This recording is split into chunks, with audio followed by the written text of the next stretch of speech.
ಈ ತರ ಬಾಧೆ ಇದ್ರು ಕೂಡ ಆಪರೇಷನ್ಗೆ ಮುಂದುವರಿದಂಗೆ ಇಲ್ಲಿ ಬಂದು ತೋರ್ಸ್ಕೊಂಡ್ ಹೋಗ್ರಿ, ಚೆನ್ನಾಗ್ ಆಗ್ತೀರಿ, ನಾವು ಭರವಸೆ ಕೊಡ್ತೀವಿ ಇದ್ರ ಬಗ್ಗೆ ಅಂತಷ್ಟ್ರ ಮಟ್ಟಿಗೆ ಹೇಳಕ ರೆಡಿ ಇದ್ದೀನಿ ನೋಡಿ ಸರ್. ಚಿಕ್ಕ ಪದ ಆಗತ್ತೆ ಸರ್ ಹೇಳ್ಬೇಕಂತಂದ್ರೆ, it ribbons in heart sir. ಹಾಗೆ ಸರ್ ಹೇಳ್ಬೇಕಂತಂದ್ರೆ ಯಾವಾಗ್ಲೂ ಅವರು ನೆನ್ಸ್ಕೊಂಡೇ ಇರ್ತೀವಿ ಸರ್.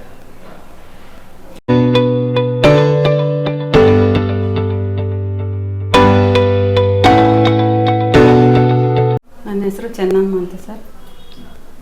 ನಾವು ಬಳ್ಳಾರಿಯಿಂದ ಬಂದಿದ್ದೀವಿ. ನನಗೆ ಬ್ಯಾಕ್ ಪೇನು ತುಂಬ ಇತ್ತು ಸರ್. ಬಳ್ಳಾರಿ ಅಲ್ಲಿ ಇದರಲ್ಲಿ ಬೆಂಗಳೂರಾಗ ಬಂದು ಒಂದು ಸತಿ ತೋರಿಸ್ಕೊಂಡಿವಿ ಸರ್ ಬ್ಯಾಪ್ಟಿಸ್ಟ್ನಲ್ಲಿ. ಅಲ್ಲಿ ತುಂಬ ಕುಂದು ಬೆಲ್ಟ್ ಇಲ್ಲದೆ ಇರೋಕೆ ಆಗ್ತಿದ್ದಿಲ್ಲ ಸರ್. ಪ್ರಾರಂಭ ಆಗಿದ್ದಂದ್ರೆ ಒಂದು 2 ವರ್ಷದ ಕೆಳಗಿಂದ ಸ್ವಲ್ಪ ಲೈಟಾಗಿ ಮಾಮೂಲಿ ಇರ್ತಿತ್ತು. ಎಲ್ಲ ಡಾಕ್ಟರ್ ಹತ್ರ ಹೋದಾಗ ವಯಸ್ಸಿಗೆ ತಕ್ಕಂತೆ ಬಂದಿದೆ ಹಂಗೆ ಅಂತ ಹೇಳ್ತಿದ್ರು. ಸರಿ ಅಂತೇಳಿ ಪೇನ್ ಕಿಲ್ಲರ್ ಅವು ಇವು ಬಳಸ್ತಾನೆ ಹಂಗೆ ಇದ್ದೆ. ಈ ಒಂದು 8 ಮಂತ್ಸ್ 6 ಮಂತ್ಸಿಂದ ಹೆವಿ ಪೇನ್ ಆಯಿತು. ಆಮೇಲೆ ಅಲ್ಲಿ ಬ್ಯಾಪ್ಟಿಸ್ಟ್ನಲ್ಲೂ ತೋರಿಸ್ಕೊಂಡ್ವಿ. ಅಲ್ಲಿ ಆಪ್ರೇಷನ್ ಮಾಡಬೇಕು, ಡಿಸ್ಕ್ ಭಾಳ ಬೆಂಡ್ ಆಗಿದೆ ಅಂತಂದು ಹೇಳಿದ್ರು ಸರ್.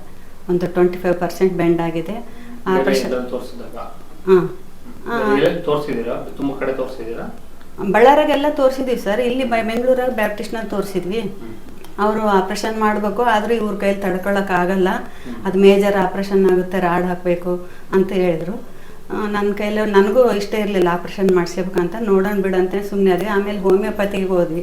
ಅದಂದರೆ ಸ್ಲೋ ಆದರೂ ಚಿಂತಿಲ್ಲ, ಪರ್ಫೆಕ್ಟಾಗಿ ಕಡಿಮೆ ಆಗ್ತೈತೆ ಅಂತೇಳಿ ಅಲ್ಲಿ ಒಂದು 3 ತಿಂಗಳು ತೋರಿಸ್ಕೊಂಡೆ ಸರ್.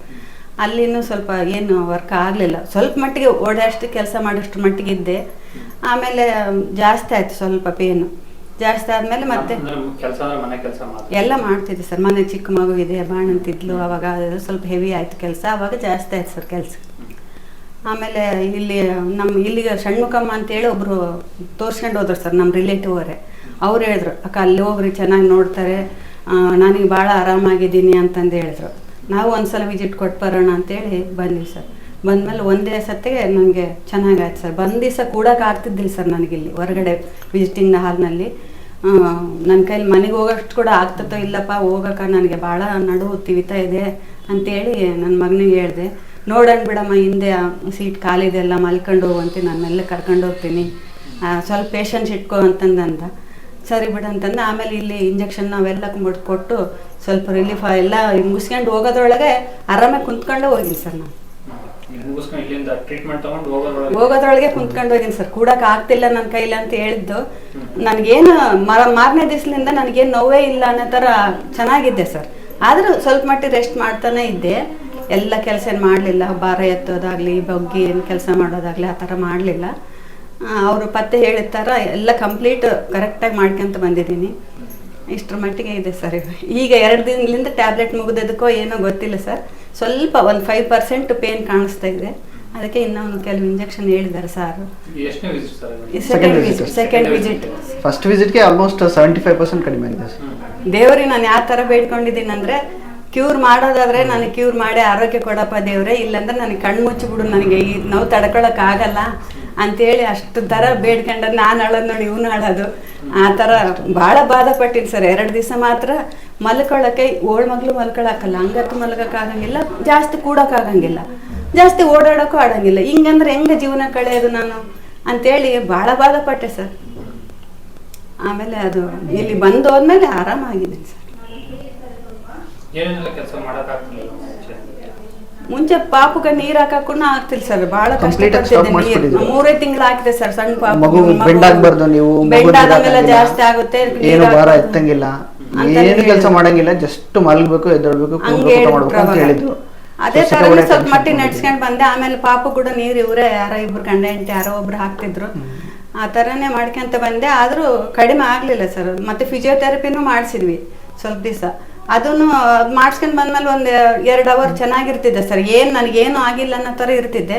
ರಾತ್ರಿ ಮಾತ್ರ ದೇವ್ರು ಕಾಣಿಸ್ತಿದ್ದೆ ನನಗೆ, ಹಂಗೆ ಆಗ್ತಿತ್ತು ಸರ್. ಬಾದ ಅಂದ್ರೆ ವಿಚಿತ್ರ. ಸ್ಟ್ರೈಟು ಮಲಗಕ್ಕಾಗಲ್ಲ, ಸೈಡು ಮಲಗಕ್ಕಾಗಲ್ಲ, ನಿದ್ದೆನೂ ಬರಲ್ಲ, ಕಾನ್ಸ್ಟಿಟ್ಯೂಷನ್ ಮಲಗಕ್ಕಾದ್ರಲ್ಲ ಸರ್ ನಿದ್ದೆ ಬರ್ಲಿಕ್ಕೆ. ಏನಂದ್ರೆ ಅವರು ಪ್ರತಿದಿನ ಅಳೋರೆ. ಅದು ಮಗು ಅಳದೆ ಅವ್ರನ್ನ ಸಮಾಧಾನ ಮಾಡಿ ಇನ್ನು ಬರಕ ನಾನು ಹತ್ಕೊಂತ ಹೋಗೋದು. ನನಗೆ ನಿದ್ದೆ ಬರ್ತಾ ಇಲ್ಲಪ್ಪ ಅಂತಂದ್ರೆ ಅವಾಗ ಅವನು ಮತ್ತೆ ಕಾಲಿಗೆ ಎಣ್ಣೆ ಹಚ್ಚಿ ಮಾಡಿ, ಅವಾಗ ಒಂದು ಬ್ಯಾಪ್ಟಿಸ್ಟ್ನ ತೋರಿಸಿದಾಗ ಇದು ವೆರಿಕೋಸ್ಗೆ ಟ್ರೀಟ್ಮೆಂಟ್ ಕೊಟ್ಟಿದ್ರು ಅವರು. ಅದು ಕೊಟ್ಟಾಗ ಹೆವಿ ಪೇನ್ ಇದ್ದಾಗ ಮಾತ್ರ ಈ ಒಂದು ಟ್ಯಾಬ್ಲೆಟ್ ಯೂಸ್ ಮಾಡ್ರಿ, ಇಲ್ಲಾಂದ್ರೆ ಭಾಳ ತಗೋಬಾರ್ದು ಇದು ಅಂತ ಹೇಳಿದ್ರು. ನಾವು ಹಂಗೆ ಮಾಡಿದ್ವಿ, ಭಾಳ ತಗೊಂಡಿದ್ದಿಲ್ಲ. ಒಂದು 2-3 ಉಳಿದಿದ್ವು. ಇಷ್ಟು ಪೇನ್ ಮಾಡ್ತಿದ್ಗೆ ಏನಾಗಲ್ಲ, ನಾಳೆ ನಡೆದ್ರಾಗ ಹೋಗೋಣ ಡಾಕ್ಟರ್ ಹತ್ರ, ಬೇರೆ ಡಾಕ್ಟರ್ ತಗ, ಅಷ್ಟದ್ರೊಳಗೆ ಇದು ಒಂದು ಟ್ಯಾಬ್ಲೆಟ್ ಹಾಕ್ಯಾಳಮ್ಮ ಅಂತಂದ್ರೆ 2 ದಿವಸ ಮಾತ್ರ ಆ ಟ್ಯಾಬ್ಲೆಟ್ ಹಾಕ್ಕೊಂಡು ಅವನು ಕಾಲಿಗೆ ಎಣ್ಣೆ ಹಚ್ಚಿ ಕಾಲೆಲ್ಲ ಮಸಾಜ್ ಮಾಡಿದ್ರೆ ಅವಾಗ ನಿದ್ದೆ ಕಣ್ಣು ಮುಚ್ಕೊಂಡು ಮಕ್ಕಂಡ್ರ ಮಗ ಅವಾಗ ಎದ್ದು ಹೋಗ್ತಿದ್ದ ಅವನು. ಅಷ್ಟ್ರ ಮಟ್ಟಿಗೆ ಪೇನ್ ಇರ್ತಿತ್ತು ಸರ್. ಈ ತರ ದಿನ ಅಂದ್ರೆ ಅವನಿಗೂ ಕಷ್ಟ, ನನಗೂ ಕಷ್ಟ, ಹೆಂಗ ಜೀವನ ಕಳೆದಪ್ಪ ಅಂತಂಬುದು ಆಳೋದು ಸರ್. ಸುಮ್ಮನೆ ನೆನ್ಸ್ಕೊಂಡು ಆಳೋದು, ಫ್ಯೂಚರ್ ಬಗ್ಗೆ, ಹುಡುಗರ ಬಗ್ಗೆ ಎಲ್ಲರೂ ನೆನ್ಸ್ಕೊಂಡು ಆಳೋದು.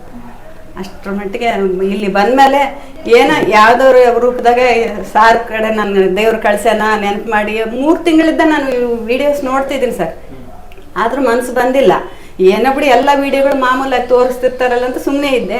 ಯಾವಾಗ ನಮ್ಮ ರಿಲೇಟಿವ್ನವ್ರು ಹೇಳಿದ್ರು, ಇಲ್ಲಕ್ಕ ನೀನು ಸುಮ್ಮನೆ ಎಲ್ಲ ಥರ ಅನ್ಕೋಬೇಡ, ಈ ಸಾರದ್ದು ತೋರಿಸ್ಕೊಂಡೋಗ್ಯಾರ ಷಣ್ಮುಖಮ್ಮ ಅಂತೇಳಿ. ಅವರು ಬಳ್ಳಾರಿಂದನೇ ಬಂದೋಗ್ಯಾರ ಸರ್. ಅವ್ರು ಒಂದು 3-4 ವಿಸಿಟ್ ಕೊಟ್ಟಿದ್ದಾರೆ ಅಂತ ಅನ್ಸುತ್ತೆ ಸರ್. ಅವ್ರು ಇನ್ನೊಂದ್ಸರಿ ಈ ವಾರ್ತೆ ಬರ್ಬೇಕು ಅಂತಿದ್ರು, ಹೋಗಿಲ್ಲಕ್ಕ ನಾನು ಸ್ವಲ್ಪ ಲೇಟ್ ಆಯ್ತು ಅಂತಂದ್ರು. ಹಂಗಾಗಿ ಅವ್ರು ಹೇಳಿದ ಮೇಲೆ ನನಗೆ ಸ್ವಲ್ಪ ಮನ್ಸಿಗೆ ಬಂತು ಸರ್, ಇವನಿಗೂ ಮನ್ಸಿಗೆ ಬಂತು. ಇದ್ದಕ್ಕಿದ್ದಂಗೆ ರಾತ್ರಿ 10-10:30 ಆಗೈತೇನೋ, ಅಷ್ಟೊತ್ತಿನಾಗ ಅಪಾಯಿಂಟ್ಮೆಂಟ್ ತಗೊಂಡ್ಬಿಟ್ಟ, ಹೋಗ್ಬಿಡ ನಡಮ್ಮ ನಾಳೆ ಅಂತಂದು ಹೇಳಿದ್ರು. ನೆನ್ಸ್ಕೊಂಡಾಗ ಬಂದ್ಬಿಟ್ವಿ ಸರ್ ಈ ಕಡೆಗೆ. ಆರಾಮಿದ್ದೀನಿ ಸರ್ ಇವಾಗ. ಅದೇ 2 ಡೇಸ್ಲಿಂದ ಸ್ವಲ್ಪ ಪೇನ್ ಇದೆ. ಅದಕ್ಕೆಲ್ಲ ಇವರು ಏನು ವಿಟಮಿನ್ಸ್ ಕಡಿಮೆ ಇದೆ ಅಂತ ಹೇಳಿದ್ರು ಸಾರು. ಅದಕ್ಕೆಲ್ಲ ಇಂಜೆಕ್ಷನ್ ಮತ್ತೆ ನೆಕ್ಸ್ಟ್ ಟೈಮ್ ಬರುವಾಗ ಓಕೆ ಸರ್. ನಾರ್ಮಲ್ ಆಗಿ ನಮ್ಗೆ ಏನಾದ್ರು ಸ್ವಲ್ಪ ಟಯರ್ಡ್ ಆದ್ರೆ ಈಗ ಪೇನ್ಸ್ ಇರುತ್ತೆ, ಅಷ್ಟು ಆ ಥರ ಇದೆ ಅಷ್ಟೇ. ಆಗಲಿ ಮೊದಲಿರೋ ಪೇನ್ ಇವಾಗ ಏನೂ ಇಲ್ಲ. ಮೊದಲಿರೋ ಪೇನ್ ಅಂದ್ರೆ ಕೂಡಕ್ಕೂ ಆಗಲ್ಲ, ನಿಲ್ಲಕ್ಕೂ ಆಗಲ್ಲ, ಮಲ್ಗೋಕ್ಕೂ ಆಗಲ್ಲ, ಅಷ್ಟು ಪೇನ್. ಬಾಳ ಬಗ್ಗೋದಾಗ್ಲಿ ಕೆಳಗಿಂದ ಭಾರ ಎತ್ತೋದಾಗ್ಲಿ ಮಾಡಲ್ಲ ಸರ್. ಮತ್ತೆ ಬಂದ್ರೆ ಎಲ್ಲೋ ಕಷ್ಟ ಅಂತೇಳಿ ಸ್ವಲ್ಪ ಮಟ್ಟಿಗೆ ಹುಷಾರಾಗೇ ಇರ್ತೀನಿ. ಇನ್ನೊಂದು ಹೊಟ್ಟೆ ಸ್ಕ್ಯಾನಿಂಗ್ ಮಾಡಿಸ್ಕೊಂಬಂದು ಹೇಳಿದ್ದಾರೆ. ಅದೊಂದು ನೆಕ್ಸ್ಟ್ ಟೈಮ್ ಬರುವಾಗ ನೀವು ಅಲ್ಲಿ ಎಲ್ಲೇನ ಮಾಡಿಸ್ಕೊಂಡ್ರೆ ಇಂಜೆಕ್ಷನ್ಗಳು ವಾರಕ್ಕೊಂದು ಹೇಳಿದ್ದಾರೆ, ಅದೊಂದು ಮಾಡಿಸ್ಕೋಬೇಕು ಸರ್. ಅಲ್ಲಿ ಮನೆ ಹತ್ರನೇ ಮಾಡಿಸ್ಕೊಡ್ರಿ ಎಲ್ಲ ಅಂತ ಹೇಳಿದ್ದಾರೆ. ಪತ್ತೆ ಕರೆಕ್ಟಾಗಿ ಅವ್ರು ಹೇಳ್ದಂಗೆ ಮಾಡ್ತೀವಿ ಸರ್. ಇವತ್ತೇನು ಬೇರೆ ಹೇಳ್ತಾರಂತೆ, ಅದನ್ನ ತಿಳ್ಕೊಂಡು ಹೋಗ್ಬೇಕು, ಇನ್ನು ಇಂಜೆಕ್ಷನ್ ಹಾಕ್ಸ್ಕೊಂಡು ಹೋಗ್ಬೇಕು. ಟೀ, ಕಾಫಿ, ಹಾಲು, ಮೊಸರು, ಆಮೇಲೆ ಆಲೂಗಡ್ಡೆ, ಬೇಕರಿ ಐಟಮ್ಸು ಇದೆಲ್ಲ ಬಿಟ್ಟಿದ್ದೀನಿ ಸರ್. ಗೋಧಿ ಪದಾರ್ಥ ಅದೆಲ್ಲ ಬಿಟ್ಟಿದ್ದೀನಿ ಸರ್. ಏನು ಒಂದು ದಿನ ಕೂಡ ಮುಟ್ಟಿಲ್ಲ ಸರ್ ಅದನ್ನು ಸರ್. ಆ ಪೇನ್ ತಡ್ಕೊಂಡಾರ್ದ ಅದು ಇಲ್ಲದ ಟೀ ಹೆಂಗ್ ಬಿಡ್ಬೇಕು ಅಂತ ಅಂತಿದ್ದೆ ಸರ್. ನಮ್ಮ ಕೈಲಿ ಆಗಲ್ಲ ಟೀ ಕಾಫಿ ಬಿಡೋದು ಅಂತಿದ್ದೆ.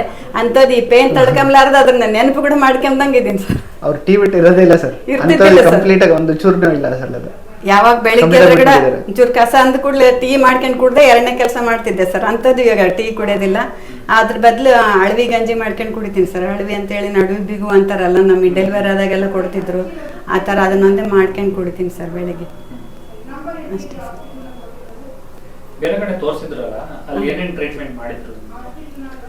ಇದು ಹೋಮಿಯೋಪತಿದ್ ಮಾಡ್ಸ್ಕೊಂಡೆ ಸರ್. ತಿರುಗಿ ಯಾವ್ದು ಫಿಸಿಯೋಥೆರಪಿ ಮಾಡ್ಸ್ಕೊಂಡೆ. ಟ್ಯಾಬ್ಲೆಟ್ಸ್ ಕೊಡ್ತಾ ಇದ್ರು, ಅದನ್ನ ತಗೊಂತಾ ಇದ್ವಿ. ಸ್ವಲ್ಪ ದಿನ ಓಕೆ ಅನಿಸ್ತು, ಬಟ್ ಅದು ಕಂಟ್ರೋಲ್ ಆಗ್ಲಿಲ್ಲ. ಹೆವಿ ಪೇನ್ ಜಾಸ್ತಿ ಆಯ್ತು. ಅವಾಗ ಜಾಸ್ತಿ ಆಯ್ತು ಅಂತೇಳಿ ಮತ್ತೆ ಇನ್ನೊಂದ್ಸತಿ MRI ಸ್ಕ್ಯಾನು ಅದನ್ನೆಲ್ಲ ಬರ್ಸಿದ್ರು. ಸರಿ ಅಂತೇಳಿ ಮಾಡಿಸಿದ್ಮೇಲೆ ಅವರು MRI ಸ್ಕ್ಯಾನ್ ನೋಡ್ಬಿಟ್ಟು ಇದು ಸಿವಿಯರ್ ಆಗಿ ಬೆಂಡಿದೆ, ಕಷ್ಟ ಆಗೋದು, ಒಂದು ಫಿಸಿಯೋಥೆರಪಿ ಮಾಡಿಸಿ ನೋಡೋಣ ಅಂತ ಹೇಳಿ ಫಿಸಿಯೋಥೆರಪಿ ಮಾಡ್ಸಕ್ಕೆ ಹೇಳಿದ್ರು. ಬಟ್ ಫಿಸಿಯೋಥೆರಪಿ ಮಾಡಿಸಿದ್ವಿ, ಒಂದು 3-4 ಡೇಸ್ ಮಾಡಿಸಿದ್ವಿ. ಬಟ್ ಅದಾದ್ಮೇಲೆ ಅದು ಸ್ವಲ್ಪ ರಿಲೀಫ್ ಇರ್ತಿತ್ತು. 2 ತಾಸು ಏನು ಇರ್ತಿದ್ದಿಲ್ಲ ಸರ್, ಒಂದು ಚೂರು ನೋವು ಇರ್ತಿದ್ದಿಲ್ಲ. ರಾತ್ರಿ ಆಗೋಣ ಶುರುವಾಗ್ತಿತ್ತು ಸರ್ ಪೇನು.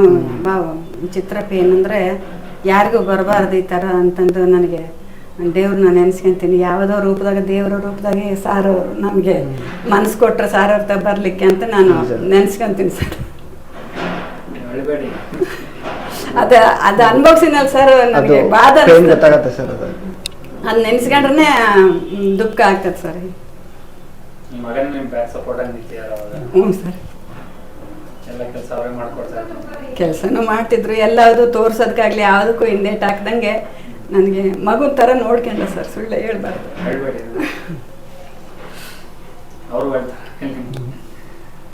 ಯಾರಿಗಾನ ಹೇಳಿದ್ರೆ ಮತ್ತೆ ಅವನು 10 ಗಂಟೆ ಹೇಳ್ತಿದ್ದೆ ಸರ್. ನನ್ನ ಎದುರಿಗೆ ಇರ್ತಿದ್ದಿಲ್ಲ, ಬೇರೆ ಹೊತ್ತಿಗೆ ಯಾರಿಗಾನ ಫೋನ್ ಮಾಡಿ ಹೇಳಿದ್ರೆ ಅಮ್ಮ ಹಿಂಗೆ ಆಗ್ಬಿಟ್ರು ಅಂತೇಳಿ ಬಾಧೆ ಪಟ್ಕಂತ ಹೇಳ್ತಿದ್ದ. ಇವಾಗ ಅವನು ಸ್ವಲ್ಪ ಖುಷಿಯಾಗಿದ್ದಾನೆ, ನನಗೂ ಸ್ವಲ್ಪ ಸಮಾಧಾನ ಇದೆ ಸರ್.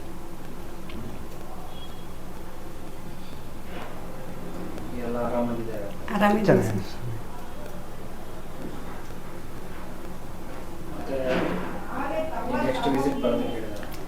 ಅದೇ ನೆಕ್ಸ್ಟ್ 1 ಮಂತ್ ಆದಮೇಲೆ ಅದು ಹೊಟ್ಟೆ ಸ್ಕ್ಯಾನಿಂಗ್ ಮಾಡಿಸ್ಕೊಂಡು ಅವು ಇಂಜೆಕ್ಷನ್ಗಳು ವಾರಕ್ಕೊಂದು ಬರ್ಕೊಡ್ತೀವಿ ಅಂತ ಹೇಳಿದ್ದಾರೆ. ಅದನ್ನ ಇಂಜೆಕ್ಷನ್ ಮಾಡಿಸ್ಕೊಂಡು ಒಂದ್ಸಲ ಮೀಟಾಗಿ ಹೋಗ್ರಿ, ಇಷ್ಟೇ ಸಾಕು ಮೆಡಿಸನ್ ಅಂತ ಅಂತಾರೆ. ಮತ್ತು ನೆಕ್ಸ್ಟ್ ಬಂದಾಗ ಏನು ಹೇಳ್ತಾರೆ ಗೊತ್ತಿಲ್ಲ ಸರ್.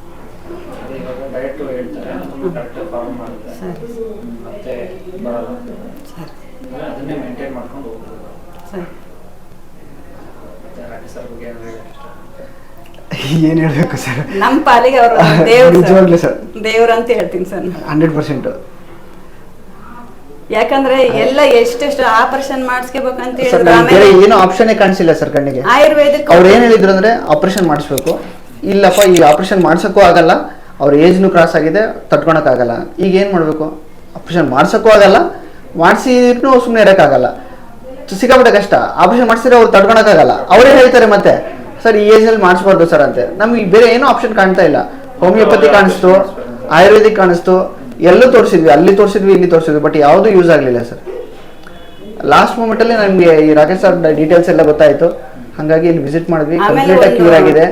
ಯೋಗ ಥೆರಪಿ ಅಂತೇಳಿ ಅವರು ಹೇಳ್ಕೊಡ್ತಾರೆ. ಆಮೇಲೆ ಎಂಥದ್ದು ಇದು ಆಯುರ್ವೇದದ ಕೂಡ ಹೇಳ್ತೀವಿ, ತೋರಿಸ್ತಾರಂತೆ. ಇದೇ ತರ ಯೂಟ್ಯೂಬ್ನಾಗ ತೋರಿಸ್ತಿದ್ರೆ ಸರ್.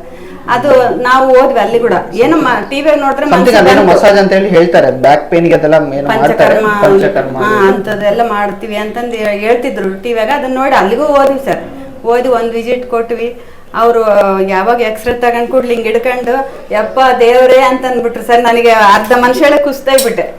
ಹಂಗ ಅಂದ್ಕೊಳ್ಳಿ ಏನೈತೆ ನನಗೆ ಹಿಂಗೆ ಅಂದ್ಬಿಟ್ರಲ್ಲ ಇವರು ಅಂತಂದು. ಆಮೇಲೆ ಇದು ನಾವು ಇವತ್ತೇ ಅಡ್ಮಿಟ್ ಆಗ್ರಿ, ನಾವು ಏನೋ ಥೆರಪಿಗಳೆಲ್ಲ ಮಾಡ್ತೀವಿ, 21 ದಿವಸ ಇಲ್ಲೇ ಅಡ್ಮಿಟ್ ಆಗಬೇಕು ಅಂತ ಹೇಳಿದ್ರು ಅವರು. ಅದಕ್ಕೆಲ್ಲ ನಾನು ಮನಸ್ಸಿಗೆ ಬರಲಿಲ್ಲ ಸರ್ ಹೇಳಕ್ಕೆ. ಮಾಡಿಸ್ಲಿಲ್ಲ ಅಂದರೆ ಮುಗೀತು ಕತೆ ಅಂದ್ಬಿಟ್ರು ಅವರು. ಯಾವುದೇ ಒಂದು ಡಾಕ್ಟ್ರ್ ಆದರೆ ಪೇಷಂಟ್ ಹತ್ರ ಮಾತಾಡೋದ್ರೊಳಗೆ ಅವಳಿಗೆ ಅರ್ಧ ಬೇನೆ ಕಡಿಮೆ ಆಗಬೇಕು. ಆ ಥರ ಇದ್ರೆ ಪೇಷಂಟ್ಗೆ ಒಂದು ಧೈರ್ಯ ಬರ್ತೈತೆ, ನಂಬಿಕೆ ಬರ್ತದೆ. ಅದು ಭಯ ಬೀಳಿಸಿದ್ರಲ್ಲ, ಇನ್ನು ಇವರೇ ಈ ಸ್ಟಾರ್ಟಿಂಗ್ ಎಷ್ಟು ಭಯ ಬೀಳಿಸಿದ್ರೆ ಮುಂದೆ ಹೆಂಗ ಏನಂತೇಳಿ ನಾನು ಬಂದ್ಮೇಲೆ ಅವತ್ತಿನ ದಿನ ರಾತ್ರಿಯಿಂದಾನೇ ಇನ್ನು ಸ್ವಲ್ಪ ಪೇನ್ಸ್ ಜಾಸ್ತಿ ಆಗ್ಬಿಟ್ಟು, ಅಂದ್ರೆ ಮೆಂಟಲಿ ನೆಗೆಟಿವ್ ಹೋಗ್ಬಿಡ್ತು ಮೈಂಡ್ ಅಲ್ಲಿ. ಅವ್ರು ಹಂಗೆ ಮುಗಿತು ಕತೆ ಅಂದ್ಬಿಟ್ರಲ್ಲ, ಹಂಗಾಗ್ಬಿಡ್ತಲ್ಲ ನಂದು ಇನ್ನೇನೋ ಕತೆ ಅಂತೇಳಿ ಮೆಂಟಲಿ ಡಿಪ್ರೆಸ್ ಆಗ್ಬಿಟ್ರು ಅವರು. ಇವರೆಲ್ಲರ ಎದುರಿಗೆ ಧೈರ್ಯವಾಗಿದ್ದೀನಿ ನಮ್ಮಂಗ ತೋರ್ಸ್ಕೊಂತಿದ್ದೆ. ಯಾವಾಗ ಒಬ್ಬಳೆ ಆದ ಕೂಡಲೇ ಮನಸ್ಸಿಗೆ ಆಲೋಚನೆಗಳು ಬರೋದು, ಏನೋ ಐತೆ ನನಗೆ, ಹಿಂಗೆ ಹೇಳಿದ್ರು ಅವರು, ಯಾಕೆ ಹಿಂಗೆ ಹೇಳಿದ್ರು ಅಂತೇಳಿ ಒಂದು ರೀತಿಲೆ ಸ್ವಲ್ಪ ಕಾಡಕ್ಕೆ ಶುರುವಾಯ್ತು ಸರ್. ಅವು ಆಲೋಚನೆ ಮಾಡಿ ಪೇನು ಹೆವಿ ಆಯ್ತು. ಅವಾಗ್ಲಿಂದ 1-2 ದಿವಸ ಹೆವಿ ಆಗ್ಬಿಡ್ತು. ನಮ್ಮ ರಿಲೇಟಿವ್ನವ್ರಿಗೆ ಅವರು ಷಣ್ಮುಖಮ್ಮವ್ರಿಗೂ ಥ್ಯಾಂಕ್ಸ್ ಹೇಳ್ಬೇಕು, ಡಾಕ್ಟರ್ಗೂ ಥ್ಯಾಂಕ್ಸ್ ಹೇಳ್ಬೇಕು ಸರ್. ಅವರು ನಂಬಿಕೆ ಬರೋ ರೀತಿ ಹೇಳಿದ್ರು ನನಗೆ. ಅವ್ರ ಮೇಲೆ ಭರವಸೆ ಇಟ್ಕೊಂಡು ಇಲ್ಲಿವರೆಗೆ ಬಂದ್ವಿ. ಡಾಕ್ಟ್ರನು ಎಲ್ಲ ಚೆನ್ನಾಗಿ, ಇಲ್ಲಿ ಎಲ್ಲರೂ ಚೆನ್ನಾಗಿ ಮಾಡ್ತಾರೆ ಸರ್. ನಿಮ್ಮ ಸ್ಟಾಫ್ ಎಲ್ಲರೂ ಚೆನ್ನಾಗಿ ನೋಡ್ತಾರೆ. ಮಾತಾಡ್ಸೋದಾಗಲಿ ಭಾಳ ಕೇರ್ ತಗೊಂತಾರೆ ಸರ್. ಎಲ್ಲರೂ ಇಂಜೆಕ್ಷನ್ ಕೊಡೋಲ್ಲಾಗಲಿ, ಮೇಲೆ ಗ್ಲೂಕೋಸ್ ಹಾಕಲ್ಲಿ, ಎಲ್ಲ ತಲ್ಲಿನೂ ಒಂದು ತಾಯಿ ಥರ ನೋಡ್ತಾರೆ ಎಲ್ಲರೂ.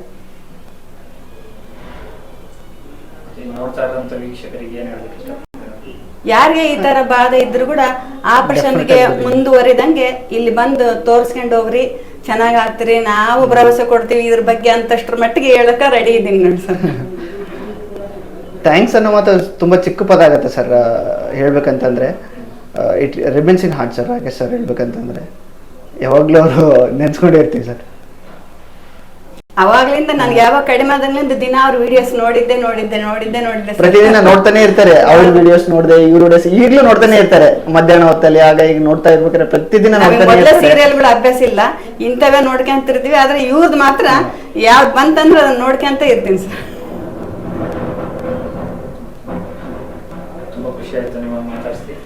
ನಿಜವಾಗ್ಲಿ ಸರ್, ನಮಗೂ ನಿಮ್ಮೆಲ್ಲ ಸ್ಟಾಫ್ ನೋಡಿ ಬಹಳ ಖುಷಿ ಆಯ್ತು ಸರ್. ಹಿಂಗೆ ದೇವರು ನಮ್ಗೆ ಆರೋಗ್ಯ ಕೊಡ್ಲಿ, ನಿಮ್ಮೆಲ್ಲರ ಆಶೀರ್ವಾದ ನಮ್ಗಿರ್ಲಿ ಅಂತ ಕೇಳ್ಕೊಂತೀನಿ ಸರ್.